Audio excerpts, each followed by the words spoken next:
Hi, welcome to my channel, Identity Shifting. I'm going to tell you a client's story. She's very kindly allowed me to share this story.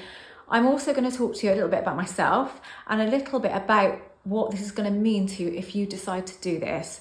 So let's say you are a certain character and you have created this character and it's built up over years of things that have happened to you, things that have been said to you, things that have been done to you, experiences that you've had have all contributed to make up the character that you are now. But you can decide not to be that version of you. You can decide to be the version of you that is in alignment with all of those things that you want. You don't have to be the version of you that already has this and already has that, but the version of you that you would need to be in order to get those things. So, first of all, let me just talk about persistence with this. Some persistence is going to be necessary because what will happen is your rational mind, your mind will try to take you back to same old, because it feels comfortable there, because there's certainty there. When you shift identity, you are heading into uncertain territory for sure, because you are going to feel differently about things. Things are going to happen differently. You're going to have different experiences based on that character shift, based on your identity shift. And the mind gets scared of that. The mind likes certainty. The mind likes to know what's going on at all times, likes to keep control. And that is what will happen. I'm not going to guarantee. You might be one of the lucky ones that does it and right away everything is shifted and all is good and you don't go back. Now, with the anxiety thing with me, I did go back a few times. So now I do notice that on the odd occasion I'll feel a bit weird. And this is what I say to myself, and I feel a bit weird. I don't even go to anxiety. It doesn't occur to me that this is anxiety. I just feel a bit weird. And then it's just gone. It passes. I don't resonate with that version of me anymore at all. And so I guess that's been 3 months to be completely at this state where I do not identify as that person anymore at all. But again, I did get taken back to it by the mind, and I did a couple of times think, and got frustrated and thought I couldn't do it. But I thought, no, this is where persistence is key. Persistence is not key with manifestation, but persistence is key with identity shifting, shifting your identity, becoming the quantum version of you that you want to be. Okay, so let's just kick off with my client story now, and then I'm going to come to a little bit about myself at the end. A very short, sharp change that I did last weekend that happened immediately. But first of all, I'm going to talk to you about my client. Now, she came to me because she wanted to manifest a couple of things, and one particular thing was a promotion at work. And a couple of these promotions had come up in the past, and she had always been overlooked. She said overlooked, but actually on one time she got to the last two, and then the next time she didn't get that far. So we're talking about that.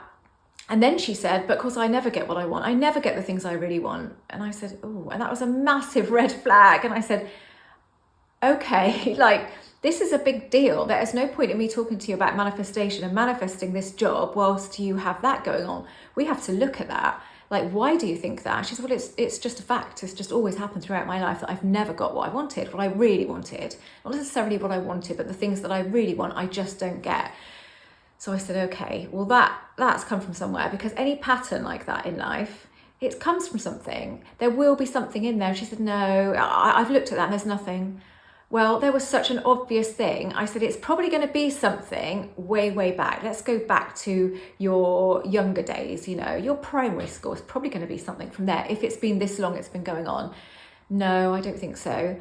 And then she just said, oh, well, there was, it seems so obvious as she said it, and to her as well, I think. Well, there was this school production, and it was in the last year of primary school before we went on to secondary school. And I really wanted the main part, and I wanted it so bad, really so bad, and I didn't get it. My best friend got it, and I was devastated, and I didn't even get a major part. I got just a kind of part in the chorus, really. I had a line to say, but apart from that, nothing else. And I was so gutted because I just really thought that I would get it. And I said, okay, right, well, let's just have a look at that then. Why did you think that you would get it? I said, did you have because it was a musical and acting, did you have a really good voice? Did you love singing? She said, no, not really. I didn't have a very good voice. Okay, well, were you a good actor? No. She said, I was very shy and I didn't like putting myself out there at all, and I used to get really embarrassed. And she said, and it was really weird that I really wanted this. She said, I just don't know why I wanted it. I just wanted it and I didn't get it. And I said, well, we're looking at this realistically now. You didn't get it because your friend, I said, did she have a good voice? She said, yes, she was quite a good singer. Okay. And then she started reframing it and seeing it differently. So where she said, yeah, I think that might be right, that's how I really wanted that and I didn't get it. And then a little spell was cast, the subconscious soaked it up. You don't get the things you really want. So other things would come along that she really wanted and she wouldn't get them.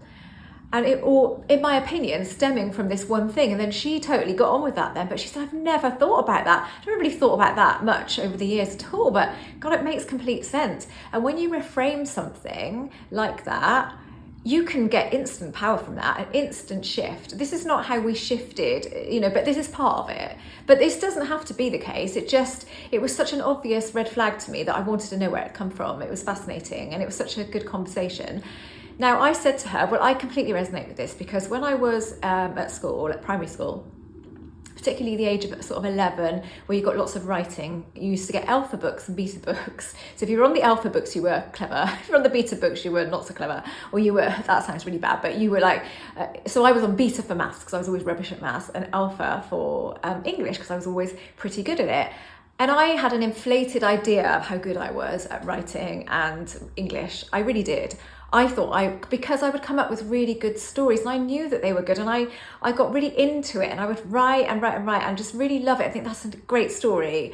So I had this idea, and then they would get marked and I would either get a 17, an 18 or a 19. I would rarely get a 20 out of 20. And I would be devastated every time, like, why have I not like that? I can't do any better than that. What the hell?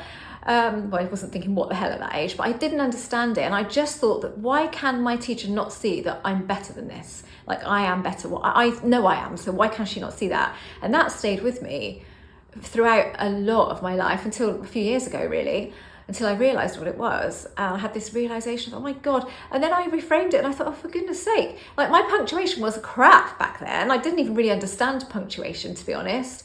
My spelling would have been reasonably good, but not perfect. My writing wasn't that great. So no, of course, it was based on all of that. It wasn't just based on the story, but I didn't see it like that. My 11-year-old brain didn't see it like that. So I shifted in that in a moment. I thought, oh my God. And I just saw everything differently after that point, which was awesome. So we dealt with that. Okay, so she reframed that. Then we move on to the shift. So now, can you see that slightly differently? So you were thinking you never get what you want based on something that happened to you when you were 11. She said, yeah, I can see that. She said, but I don't think it's gone. And I said, no, it wasn't necessarily going to just go like that, but you probably have had a little shift. But now let's look at that shift. Now you are going to be the person that does get what you want. I said, you can, if you don't want to go does get what you want, you can go is determined to get what I want. Because I love the word determined. That works for a lot of my clients over, I get what I want. She said, no, I want to go the whole way. I want to do this. Let's just do it.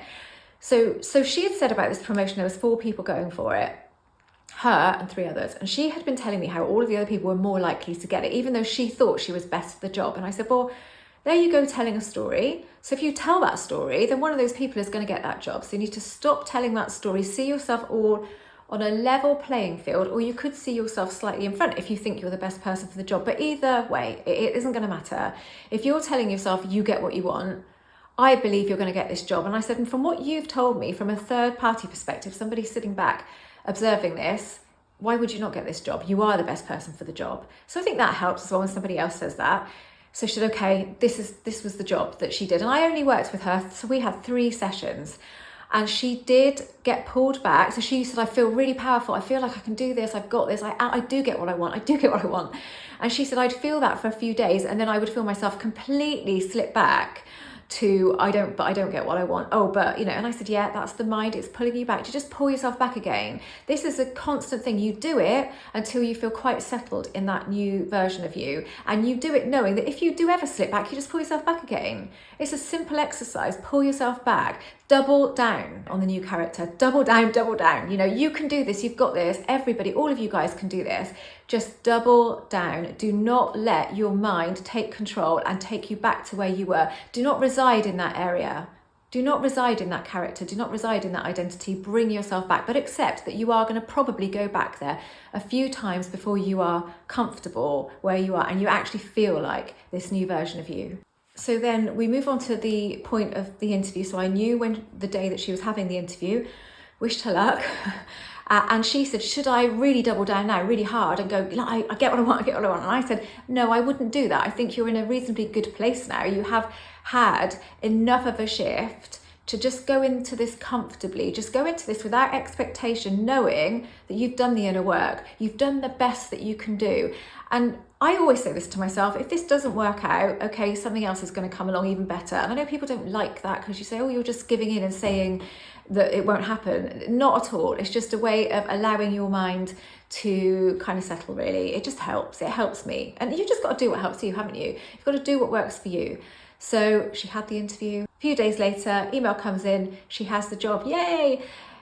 So she's like thrilled, and she has said that her getting the job has been the confirmation bias that she needs in order to move forward. She said, I just feel like this new character now, I really do. Like, it is a character, like choose your avatar, you know? That's what you're doing. Just choose your avatar. And she said, it feels like solid now, solid to me. And I said, that's great, but you don't have to feel anything solid.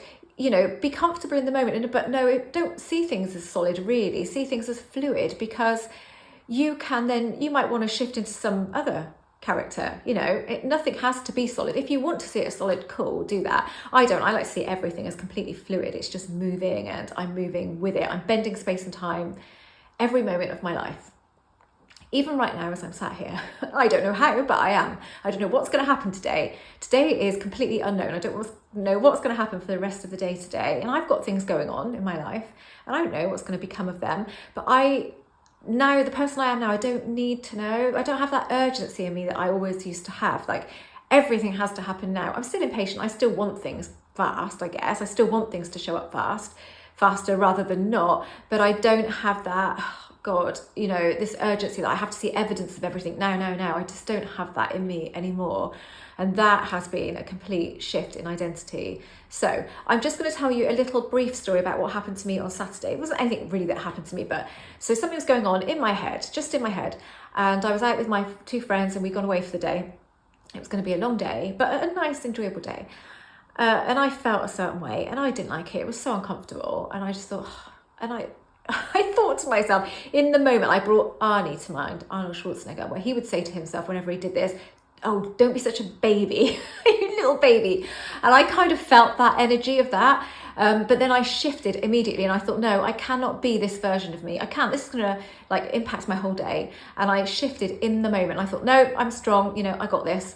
And I completely felt different in a moment. And then the bizarre thing was that when I felt back to how I felt a couple of minutes before, I couldn't even remember how I felt. I couldn't even understand it. It was so strange. So that was an immediate shift. So I would suggest you just practice with this stuff. Honestly, you just want to be the version of you that is capable of getting the stuff that you want to get in life, not the version of you that already has this or already has that. You can do that, and if you can do that, that's awesome. But that's picking out single things, isn't it? If you can just do this overall and get good at this and understand that you don't have to be this version of you if you don't want to be. You can be any version of you. You get to choose you at any given moment. As I'm sat here now, if I decide today I want to be the version of me that, I don't know, a different version of me, basically. If I wanted to be anything, I can't even think of anything now. It's typical, isn't it? When you go to say, I can't think of anything. But I could do that. I could shift my identity this minute if I wanted to. I guess the reason I can't think of anything is because there's nothing I want to shift at the moment. I'm really happy with the version of me I am now. And on that Saturday, I had a very brief point where I wasn't, but again, that just went. So I think you've got to be not scared of losing that sometimes, but because you can always bring it back. You lose it because you get triggered by something, basically. So that trigger, that's okay, that's normal, that's natural. Bring yourself back, right? If you don't know anything about me, I'm an author, I'm a mindset coach and a manifestation coach. I also have a members area on my website. It's £5 a month. You get, I get really fed up of saying this sometimes, because this whole spiel of, I've got to put it in somewhere, because you've got to put the marketing in somewhere, haven't you? You get email support, you get modules, you get mini courses, you get meditations and subliminals. So that's all £5 a month, and you can cancel at any time. If you signed up today, for example, and then you went a couple of weeks down the line and you thought, this is not for me, you just cancel it. You've got your own subscription board there. You don't have to contact me, you just go in and cancel it, and it will get immediately cancelled. Your payment will get cancelled. Okay, thanks so much for watching.